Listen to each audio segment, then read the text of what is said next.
बड़ी खबर भरतपुर से एक और चौंकाने वाला मामला सामने आया है। आपको बता दें कि खांसी की सिरप पीने के बाद एक युवक की तबीयत अचानक बिगड़ गई। युवक को पहले आरबीएम अस्पताल में भर्ती कराया गया है, जहां हालत गंभीर होने पर उसे जयपुर रेफर कर दिया गया। जानकारी के अनुसार नदबई उपखंड के बैसिया कला निवासी शैलेंद्र ने खांसी की सिरप का सेवन किया था। कुछ ही देर बाद उसकी तबीयत बिगड़ने लगी। उसे चक्कर, उल्टी और बेचैनी की शिकायत हुई। परिजन तुरंत उसे भरतपुर के आरबीएम अस्पताल लेकर पहुंचे, जहां डॉक्टरों ने प्राथमिक उपचार के बाद जयपुर रेफर कर दिया।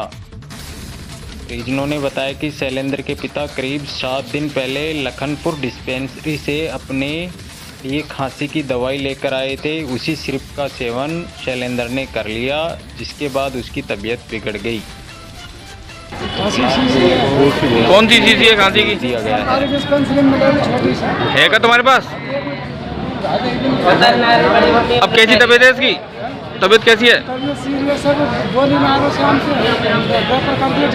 जयपुर ले जा रहे हो? दवाई कहाँ से लाए थे खांसी की? डिस्पेंसरी में लाए थे। ठीक है, आपका क्या नाम है?